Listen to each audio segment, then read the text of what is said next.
नमस्कार दोस्तों। तो भारतीय साक्ष्य अधिनियम 2023 की लेक्चर सीरीज स्टार्ट करने जा रहे हैं। कंप्लीट लेक्चर सीरीज होगी, इसमें कोशिश तो यही रहेगी। चालू करने से पहले एक बार बेरेक्ट से पढ़ेंगे, बट एक बार ये एक आर्टिकल देख लेते हैं जिसमें ऊपर ऊपर से बताया है कि क्या क्या मेजर चेंजेस किए गए हैं इंडियन एविडेंस एक्ट से भारतीय साक्ष्य अधिनियम में। सब तो कवर नहीं करा है, बट काफ़ी कुछ कवर करा है।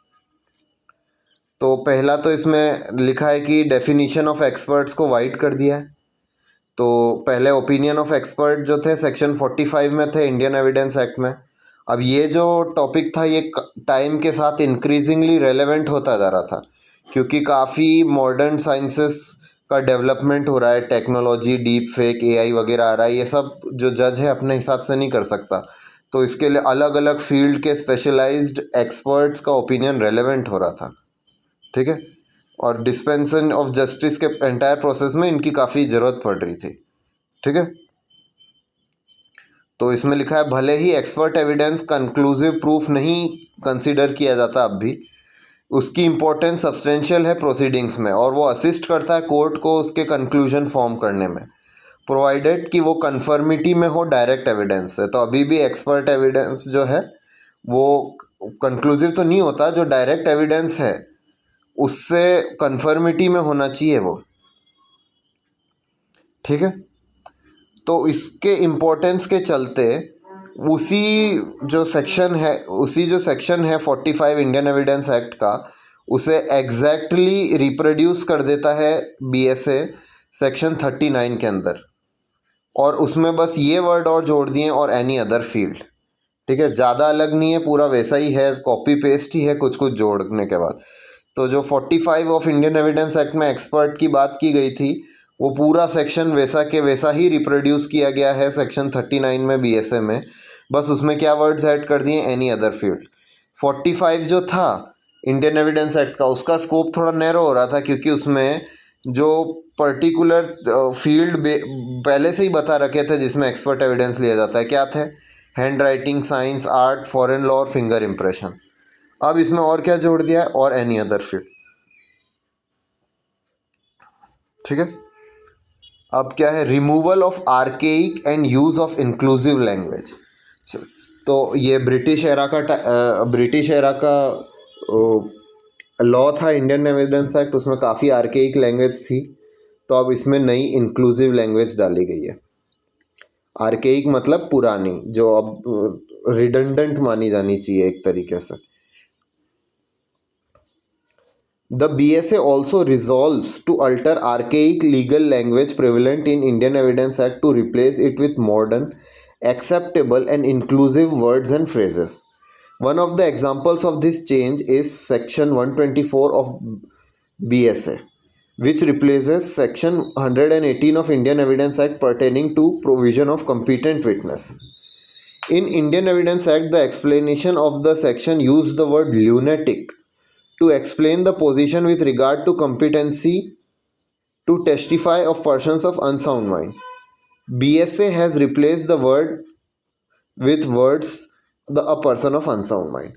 तो ल्यूनेटिक अब जो है वो डिग्रेडिंग वर्ड बोला जाता है ना, वो एक तरीके से आज के टाइम में अब वर्ड्स के मीनिंग और कॉमन यूज़ चेंज होता रहता है। उस टाइम में भगवान जाने जब वो अंग्रेज़ों ने बनाया था इंडियन एविडेंस एक्ट, तो ल्यूनेटिक किस सेंस में यूज़ होता था, या फिर तब भी डिग्रेडिंग सेंस में यूज़ होता था, लेकिन एक्सेप्टेड था तब ये सब।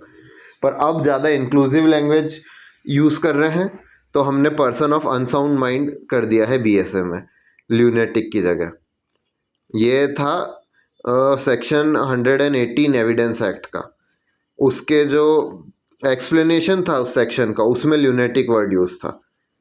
अब इसका जो है वो चेंज कर दिया गया है जब उस सेक्शन 118 को हम लाए हैं बीएसए के सेक्शन 124 में।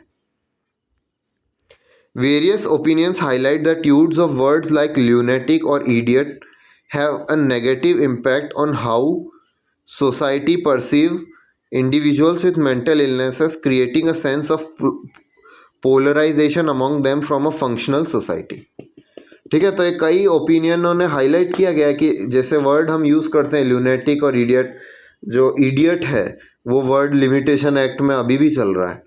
और इडियट और ल्यूनेटिक वर्ड जो है वो मेंटल इलनेस, जिन इंडिविजुअल्स को, जिन लोगों को मेंटल इलनेस है उनके लिए ऐसा यूज़ नहीं किया जाना चाहिए, क्योंकि फिर उससे पोलराइजेशन होता है, उससे स्टिग्मा क्रिएट होता है, मतलब नॉर्मल सोसाइटी से उन्हें अलग देखने लग गया जाता है।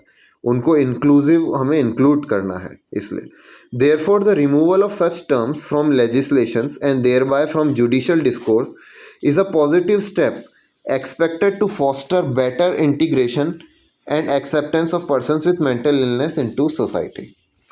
ठीक है।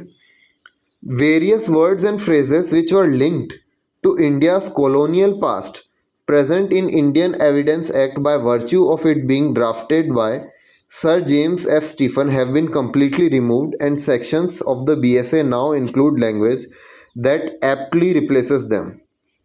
For example, the words of Her Majesty's Dominion used in Section 86 of Indian Evidence Act in context of presumptions of copies of foreign judicial records have been removed and are now replaced with words of any country beyond India under Section 88(1) of भारतीय साक्ष्य अधिनियम।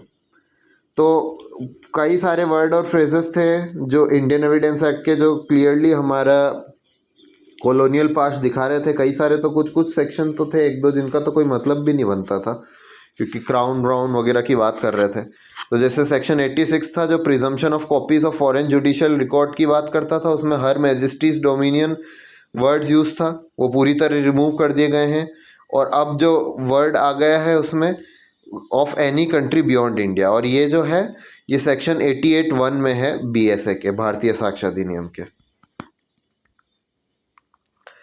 Taking cognizance of role of technology, तो जो भारतीय साक्ष्य अधिनियम है उसने ये भी जाना है कि टेक्नोलॉजी बढ़ गई है, उसका रोल बढ़ गया है, एडवांस हो गई है, और उसको हम लॉ में इनकलकेट करेंगे।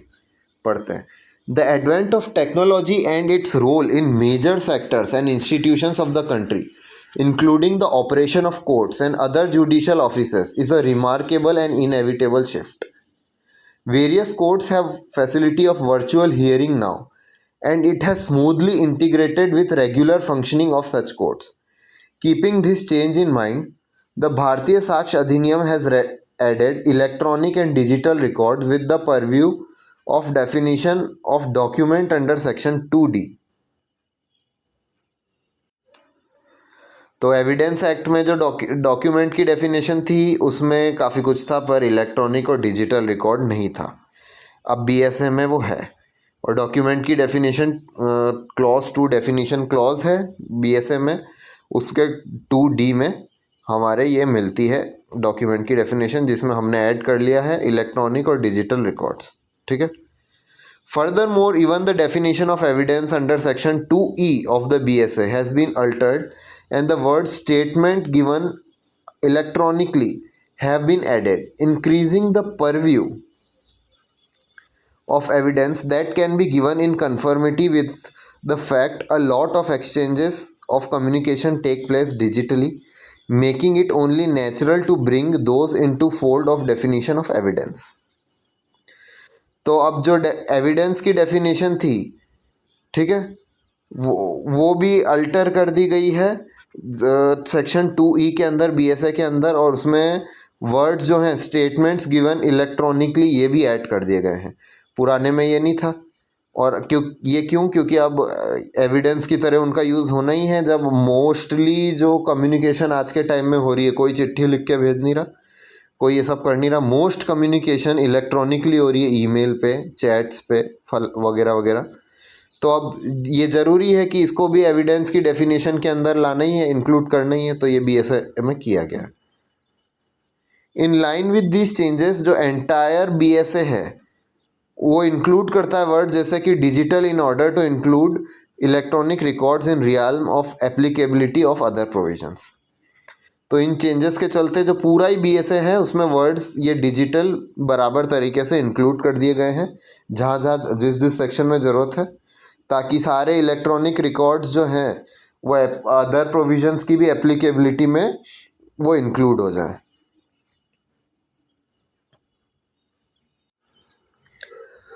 To bolster the admissibility of electronic evidence, the BNA introduced Section 61, which provides that electronic evidence cannot be declared inadmissible solely by virtue of being in an electronic form.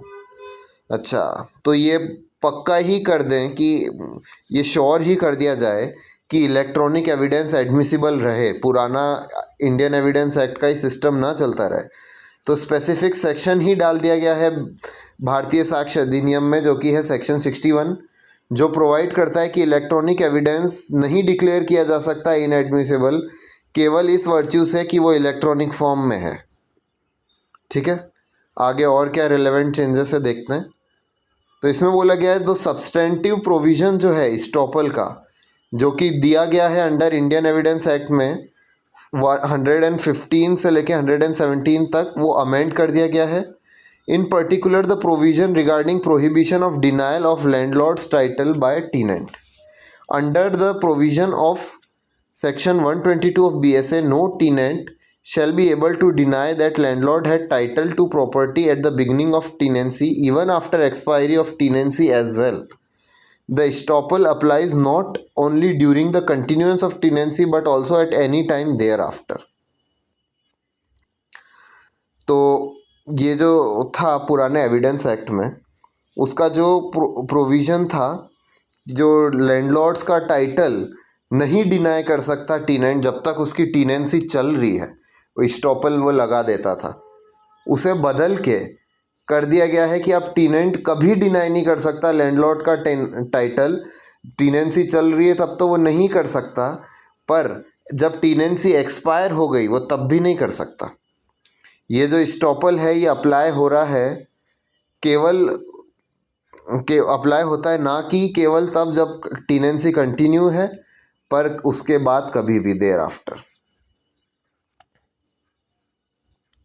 अच्छा देखो, अगर किसी ने अब तक कुछ पढ़ा ही नहीं है पहले और ये फर्स्ट टाइम देख रहा है तो वो परेशान नहीं हो, आगे के लेक्चरों में समझ आने लग जाएगा। ये तो मैं उस हिसाब से बता रहा हूँ जिसको एविडेंस एक्ट का थोड़ा आइडिया है, बाकी तो ये जिसने बिल्कुल ही नहीं पढ़ा हो तो उसे कुछ समझ नहीं आ रहा होगा एस्टॉपल क्या ने वगैरह वगैरह, इलेक्ट्रॉनिक एविडेंस क्या।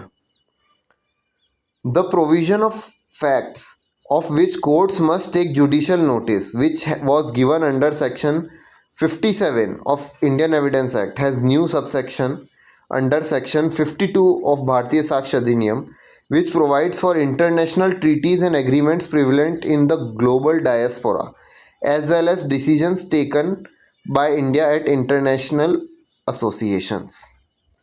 ठीक है, तो पहले सेक्शन 57 जो था एविडेंस एक्ट का, उसमें था ऐसे फैक्ट्स के बारे में जिनकी कोर्ट को कंपल्शन है कि उसे जुडिशियल नोटिस लेना ही पड़ेगा। अब उसको नया सबसेक्शन मिल गया है, 57 की जगह वो 52 में है भारतीय साक्ष्य अधिनियम में, और उसमें और जोड़ दिया गया है इंटरनेशनल ट्रीटीज़ एग्रीमेंट जो प्रिवलेंट है ग्लोबल डायस्पोरा में, और वो भी डिसीजन जो इंडिया ने इंटरनेशनल एसोसिएशंस में लिए हैं उसको भी कोर्ट को जुडिशियल नोटिस लेना ही पड़ेगा। अब जो स्कोप था सेकेंडरी एविडेंस का सेक्शन 58 में BSA में, उसे एक्सपांड कर दिया है, उसमें इंक्लूड कर दिया है ओरल और रिटन एडमिशन भी, और evidence of a person who is specifically skilled in examining particular documents. तो जो स्कोप था सेकेंडरी एविडेंस का 58 में, सेक्शन 58 में, वो एविडेंस एक्ट में तो अलग था, वो सेक्शन 58 में है BSA के सेकेंडरी एविडेंस। तो एविडेंस एक्ट से जो स्कोप था सेकेंडरी एविडेंस की डेफिनेशन का, उसे एक्सपांड कर दिया है, और सेकेंडरी एविडेंस में अब ओरल और रिटन एडमिशन दोनों आ रहे हैं। ठीक है, और एविडेंस ऐसे पर्सन का जो कि स्पेसिफिकली स्किल्ड है पर्टिकुलर डॉक्यूमेंट्स को एग्जामिन करने में, वो भी अब सेकेंडरी एविडेंस में आ रहा है। और दूसरे नोटेबल प्रोविजंस क्या हैं वो इंक्लूड करते हैं proviso to section 165 which prevents court from requiring any communication between ministers and president of India to be produced before it, the conspicuous omission of the extent of territory in section 1 to which BSA extend, and incorporation of coercion in the list of acts under section 22 that renders an accused person's confession irrelevant in criminal proceeding. ठीक है, क्या क्या है। Section 165 बदला है जिसमें court को prevent किया जा रहा था फ्रॉम, जो कोर्ट को प्रिवेंट करता है रिक्वायर करने से कोई कम्युनिकेशन मिनिस्टर प्रेसिडेंट के बीच में हुई है। और जो एक्सटेंट या टेरिटरी की जो बात थी सेक्शन 1 में, उसे हटा दिया। एक्सटेंट क्या है, अब वो पूरा इंडिया ही एक्सटेंट है, ठीक है। और सेक्शन 22 जो था, जिसमें एक अक्यूज पर्सन के कन्फेशन को इररेलेवेंट कर देते थे क्रिमिनल प्रोसीडिंग में, कई चीज़ें के थ्रेट और वगैरह ये सब देकर अगर किया जाता था तो उसमें कोअर्जन भी ऐड कर दिया गया है। पहले कोअर्जन का ग्राउंड नहीं था। Conclusion, the BSA has incorporated significant changes to crucial definition pertaining to law of evidence, some of which were much needed given the dynamics of the changing legal framework of the country. A lot of alteration and additions have kept in mind keeping the social landscape of the country as well, also ensuring that the country's colonial past is put behind. A majority of provisions remain unchanged in their language, and application and evaluation of the changes made will be better understood with subsequent judicial decisions pertaining to them. ठीक, तो इसमें यही बोला गया BSA में ने incorporate करें significant changes crucial definitions में जो लॉ ऑफ एविडेंस से पर्टेन करती है, और उनमें से काफ़ी सारे चेंजेस काफ़ी ज़रूरी थे चेंजिंग लीगल फ्रेमवर्क के डायनेमिक्स के चलते, ठीक है। चेंजिंग लैंडस्केप जो है कंट्री का, उसको देखते हुए अल्ट्रेशन और एडिशन किए गए हैं। और ये भी ध्यान रखा गया कि कंट्री का कॉलोनियल पास्ट न झलके इस एक्ट से, अब वो पीछे जाए, ठीक है। और मेजॉरिटी ऑफ जो प्रोविजंस हैं वो अपने लैंग्वेज में लेकिन अनचेंज ही हैं, वो वैसे ही हैं, लैंग्वेज और एप्लीकेशन में वैसे ही हैं। अब इसके क्या चेंजेस के इफ़ेक्ट होते हैं, क्या एवेल्यूएशन होते हैं, वो आगे जब कोर्ट्स के जुडिशियल डिसीजंस आएंगे इनसे रिलेटेड, उससे हम ज़्यादा अच्छे से समझ पाएंगे। थोड़ा सा ये चार्ट देख लेते हैं। जो सेक्शन 1 है शॉर्ट टाइटल एक्सटेंड कमेंसमेंट, वो सेम रहा है, ठीक है। फिर इंटरप्रिटेशन क्लॉज जो है इंडियन एविडेंस एक्ट का, वो सेक्शन 3 में था, यहाँ पे वो सेक्शन 2 में आ गया है BSA में। मे प्रेज्यूम शैल प्रेज्यूम कंक्लूसिव प्रूफ जो एविडेंस एक्ट में सेक्शन 4 में था, यहाँ पर ये सेक्शन 2 के अंदर डेफिनेशन क्लॉज में ही ऐड कर लिए गए हैं। BSA में एविडेंस में भी given of fact in issue and relevant fact, ये सेक्शन 3 में है, पहले 5 में था। Relevancy of facts forming part of same transaction, ये सेक्शन 4 में है, ठीक। Facts which are the occasion cause और effect of fact in issue, ये सेक्शन 5 में है।